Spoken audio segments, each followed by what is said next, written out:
मेरे प्रिय मित्र भाई राहुल कोठारी जी, दिल्ली प्रदेश के प्रभारी भाई श्यामतम बासु जी, राष्ट्रीय कार्य समिति में मेरे सहयोगी साथी भाई कामरान बहादुर जी,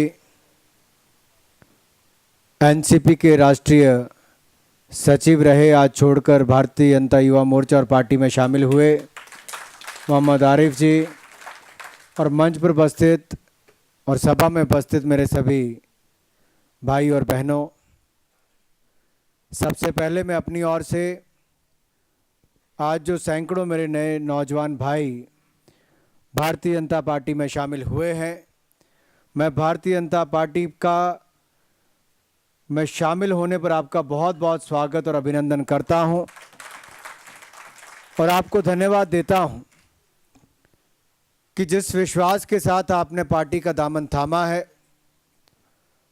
आपको पार्टी में उचित स्थान मिलेगा, आप सहयोग पार्टी को देंगे और सत्ता में आकर हमने, जैसे नकवी जी ने कहा, समाज के सभी वर्गों का उत्थान और विकास करेंगे। मित्रों, आज कोई जाति और धर्म पर बात नहीं हो रही है। मुझे लगता है सभी धर्मों से बड़ा धर्म कोई होता है तो राष्ट्रीय धर्म होता है, और भारतीय जनता पार्टी राष्ट्रीय धर्म को निभाती है। हम राष्ट्र धर्म को निभाने में विश्वास करते हैं। हमारे लिए हिंदू, सिख, मुसलमान, ईसाई सब भाई भाई हैं, सब एक समान है, एक बराबर है, एक समान विकास सबका होना चाहिए। लेकिन मैं आपके सामने पूछता हूं भाई और बहनों, पिछले 65 वर्षों में आखिर कांग्रेस ने इस देश में अगर 55-56 वर्ष राज किया है तो मेरे मुसलमान भाइयों के लिए किया क्या है? आज हमारी समस्याएं ज्यों की त्यों बनी हुई है। आज मुसलमान भाइयों के सामने वो सवाल फिर वैसे ही खड़े हैं जैसे आज़ादी के सामने खड़े थे। क्या ऐसी 4 प्रमुख बातें हैं, क्या ऐसे 4 प्रमुख मुद्दे हैं जो आज भी मुसलमान भाइयों के देश के सामने खड़े हैं? क्या ये सही नहीं कि सामाजिक और आर्थिक आधार पर हमें किनारा किया गया है? क्या दूसरा मुद्दा ये नहीं, शिक्षा का स्तर मुसलमान भाइयों का आज भी बहुत कम है? क्या तीसरी बात ये नहीं कि सुरक्षा का अभाव मुसलमान भाइयों में देखा जाता है, सुरक्षा की कमी देखी जाती है, सुरक्षा की भावना में आपको कमी नजर आती है? और चौथा, क्या ये नहीं कि राजनीतिक आधार पर भी आपको किनारा किया गया है? अगर ये सब बातें सच हैं मित्रों, तो 65 वर्ष का इतिहास इस देश का ये बताता है, जिस कांग्रेस पार्टी पर आपने बार बार विश्वास किया, उसी ने आपको अंधकार में रखा, आपको पिछड़ा रखने पर मजबूर किया।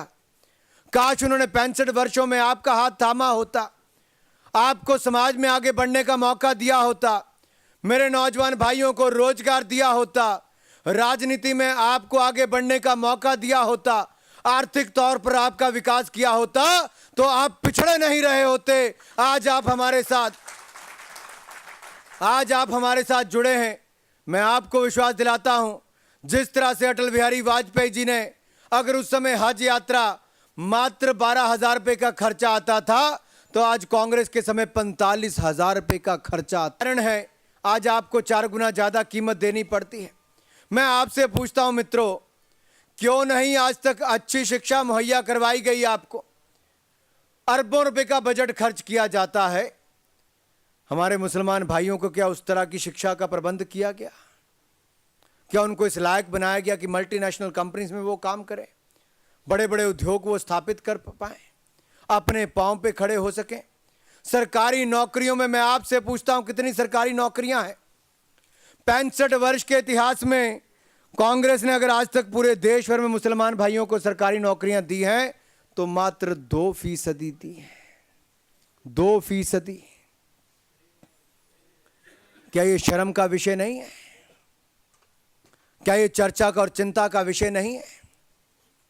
कितने लोगों ने सवाल पूछा कांग्रेस के युवराज से, पिछले 10 वर्षों में कितना रोजगार दिया केंद्र की सरकार ने आपको?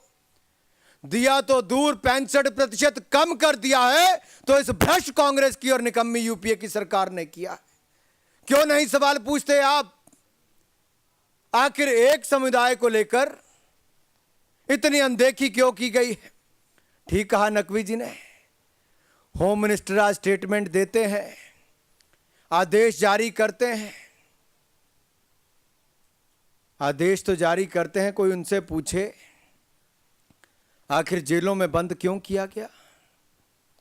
आपकी सरकार 10 वर्षों से थी, आपने कार्रवाई क्यों नहीं की? आपके किस किस प्रदेश में आपकी सरकार है जहां पर मुसलमान भाइयों को नाजायज तौर पर गिरफ्तार किया गया? आपने आज तक कार्रवाई क्यों नहीं की? क्या ये मूल प्रश्न आज जब देश के सामने उठते हैं, मुसलमान समुदाय के सामने उठते हैं, तो क्या मेरे मुसलमान भाई नहीं पूछना चाहेंगे कि कौन सा ऐसा राज्य है जहां पर मुसलमान भाइयों को सबसे ज्यादा रोजगार मिला? आपको पूछना चाहिए मित्रों, गुजरात में केवल 9% मुसलमान हैं, लेकिन 11% को सरकार में नौकरियां दी गई है, तो गुजरात ने दी।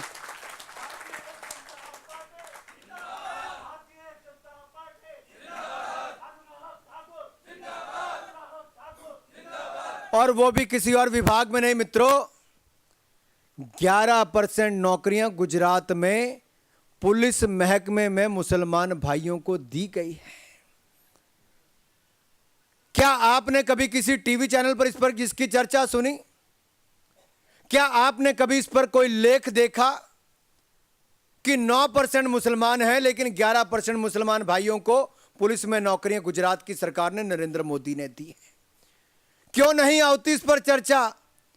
क्यों नहीं इस पर बयान आते? क्यों यह नहीं देश के सामने रखा जाता कि अगर देश में सबसे ज्यादा बैंक अकाउंट मुसलमान भाइयों के कहीं पर है और प्रति व्यक्ति आय कहीं पर सबसे ज्यादा है, तो गुजरात में है, जहां पर नरेंद्र मोदी जी की सरकार है, भारतीय जनता पार्टी की सरकार है। इन आंकड़ों को कोई नहीं झुठला सकता मित्रों, ये आंकड़े नहीं झुठलाए जा सकते, ये सच है। और ये मैं इसलिए कहना चाहता हूं कि जहां गुजरात में हर पुलिस स्टेशन में कम से कम 2 मुसलमान भाई, अगर आप एवरेज देखेंगे तो आप दिल्ली का उठाकर देख लीजिए, 15 साल से शीला दीक्षित जी हैं, कितनी है? आप कांग्रेस शासित राज्यों में देखिए।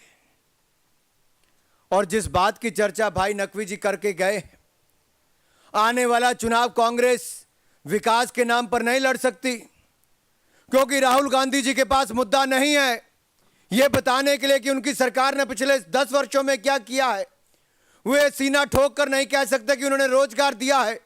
केवल मुसलमान भाइयों की बात नहीं करता, पूरे देश की समाज की बात कीजिए। पूरे 10 वर्षों में कांग्रेस मात्र 29 लाख लोगों को रोजगार दे पाई, लेकिन अटल बिहारी वाजपेयी ने मात्र 5 वर्षों में 6 करोड़ 25 लाख लोगों को रोजगार दिया था। 6 करोड़ 25 लाख लोगों को रोजगार कोई छोटी बात नहीं है मित्रों। हमारी सरकार 12 किलोमीटर नेशनल हाईवे एक दिन में बनाती थी, आज कांग्रेस की सरकार मात्र 3 किलोमीटर बनाती है। कांग्रेस के पास कोई मुद्दा नहीं हमारे सामने खड़ा होने का। अटल बिहारी वाजपेयी जी गए तो देश की विकास दर जीडीपी 8.5% थी, आज एक अर्थशास्त्री प्रधानमंत्री ने उसको कम करके 4.5% पर ले आया है। देश पिछड़ता जा रहा है, देश पीछे की ओर जा रहा है, देश का विकास रुक गया है और देश के विकास के साथ साथ मुसलमान भाइयों का भी विकास रुक गया है। आज समय आया है मित्रों अच्छी शिक्षा देने का, अच्छा रोजगार देने का, अच्छा विकास देने का। मैं आपके सामने एक प्रश्न छोड़ता हूं। अगर बड़े बड़े सर्वेस में ये आया कि एफडीआई इन रिटेल सेक्टर आएगा, अगर खुर्दा व्यापार में विदेशी निवेश आएगा, तो उसका सबसे बड़ा खामियाजा मुसलमान परिवारों को भुगतना पड़ेगा। आपको पता है कि नहीं पता है? यह अब तक किसी ने बात पहुंचाई नहीं, क्योंकि इससे कांग्रेस को फर्क पड़ता है। जो छोटे छोटे व्यापारी हैं, जो छोटे छोटे किसान हैं, वो सबसे बड़ी तादाद में मुसलमान भाई इस देश में हैं। जब ये बड़ी बड़ी विदेशी कंपनियां आएंगी तो आकर ये क्या करेंगी, अरबों रुपए तो कमाएंगी, लेकिन जो आपके पास स्वरोजगार है उसको भी छीन लेगी। कांग्रेस ने रोजगार आपको नहीं दिया, आपका स्वरोजगार छीनने का काम भी कांग्रेस ने तैयार कर लिया है। जब ये खुदरा व्यापार में विदेश नीति पूरी तरह से लागू हो जाएगी, अरबों खरबों रुपए का व्यापार वो करेंगे, तो स्वरोजगार जो आपके हिस्से में है वो भी चला जाएगा। मित्रों, रोजगार तो आपको पहले कांग्रेस ने नहीं दिया है। 65 वर्षों में मात्र 2% लोगों को रोजगार। कारण पूछिए कांग्रेस के नेताओं से। और जो भाई नकवी जी ने कहा, मैं उसको और विस्तार से आपके सामने रखना चाहता हूं। भाई और बहनों, धर्म के नाम पर दंगे देश में हुए, जो हम सबको शर्मसार करता है, लेकिन किसने करवाए? मैं आपके सामने एक सवाल रखता हूं। 1969 में गुजरात में किसकी सरकार थी? हजारों मुसलमान भाई मारे गए, कांग्रेस की। 1999 में भागलपुर के दंगे हुए, हजारों नौजवान मुसलमान भाई मारे गए, किसकी सरकार थी? कांग्रेस की। मुरादाबाद के दंगे हुए, किसकी सरकार थी? 1993 में मुंबई में दंगे हुए, किसकी सरकार थी? 1984 में सिखों का कत्लेआम किया गया, 4000 से ज्यादा सिख मारे गए, किसकी सरकार थी? कांग्रेस की। 2012 में असम में दंगे हुए, 4 लाख परिवार बेघर हो गए, किसकी सरकार थी? कांग्रेस की। प्रधानमंत्री वहां से आते हैं, जब जब देश में दंगा हुआ है, बड़े से बड़ा दंगा हुआ, वहां पर कांग्रेस की सरकार थी या उसके पीछे कांग्रेस का हाथ था, जो हमें शर्मसार करता है। मित्रों, आज भी देश को बांटकर राज करने का प्रयास करती है तो कांग्रेस पार्टी करती। कांग्रेस ने कोई चुनाव आज तक विकास के मुद्दे पर नहीं लड़ा, देश को बांटने का, समाज को बांटने के नाम पर लड़ा है। और कांग्रेस अगली भूमिका भी वही बांध रही है। प्रधानमंत्री जी, आपके पास अपनी एक उपलब्धि नहीं है, मोदी जी के सामने आप खड़े नहीं हो सकते, तो जहाज पर से आप टिप्पणी करते हो। सभी धर्मनिरपेक्ष ताकतें एक साथ इकट्ठी हो जाएं, सभी बड़े बड़े दल एक साथ इकट्ठे हो जाएं और नरेंद्र मोदी का मुकाबला करें। आज नरेंद्र मोदी जी इतने बड़े हो गए कि उसके सामने सारी पॉलिटिकल पार्टी फीकी पड़नी शुरू हो गई।